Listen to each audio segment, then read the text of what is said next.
Your players have finally slain the evil beholder and are ready to claim their prize, the monster's massive treasure hoard. But just as they dig into the gold, the whole cavern begins to collapse around them. How much can they carry out before the whole lair falls in?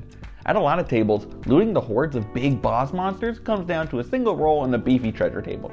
But if you want to make it a bit more involved for your players, especially when they're on a time crunch due to environmental hazards or minions closing in, here's how I recently handled a big score for my party in a way I think was both fun and fair.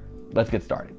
The main point of this mechanic is that looting is split up into rounds. If the whole place is being destroyed around them, they might only have 1 or 2 chances to get goods and go. But if there's a bit more time on their hands, for example, the army of fire giants en route to avenge their fallen dragon lord takes a little longer to get there, they can loot for 3 or 4 instead. Each round, every player chooses between looking for magic items and other useful trinkets, or trying to shovel as much gold into their packs as possible. Their choice will determine what they do for that round. If they choose gold, they'll be rolling athletics, the idea being that they're trying to quickly collect as much coin as they can. You could also allow sleight of hand here, maybe being dexterous helps them grab more, and if they have spells that could assist, like Bigby's Hand or Telekinesis, I'd give them advantage. To determine how much gold they get that round, take their athletics check, divide it by 2, and then multiply by 1,000, or 100 for smaller hordes. If they roll a natural 20, double that multiplier, 2,000 instead of 1,000.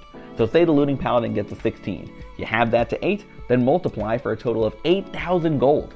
Not a bad haul. For magic items, they'll instead be rolling investigation to try and pick through the treasure for anything exciting. If you're feeling generous, perception could also work. But keep in mind that a lot more characters have proficiency in that skill.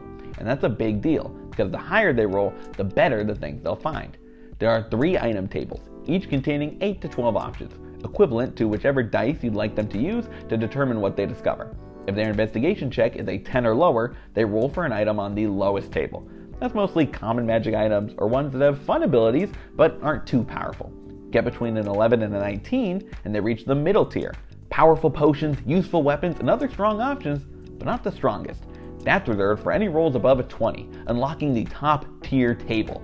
Very impressive artifacts and perhaps, if your party's powerful enough, some legendary items. Of course, you'll have to choose items for each table based on your party's level and composition. An item that would be really good for one party might not see use in another. You can also raise those DCs if you think it'll be too easy for your players to reach the highest level. 15 and 25 can make great benchmarks too.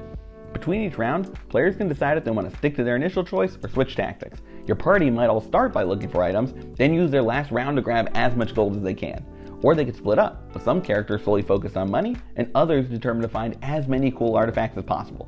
But once their rounds are up, it's time to hightail it out of there, or face whatever doom is coming for them.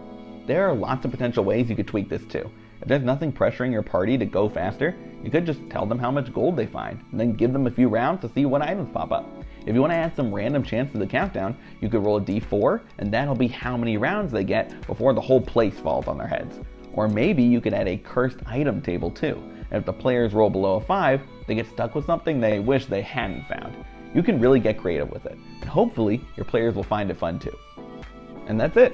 Simple to explain, easy to run, and exciting at the table. Do you like this method of looting or have ideas to make it even better? I'd love to hear them in the comments. Thanks for watching, and if you enjoyed the video, leaving a like is always appreciated. You can also subscribe to my channel, The Bard's College, if you want to see more. But for now, good luck, and remember, crit your players.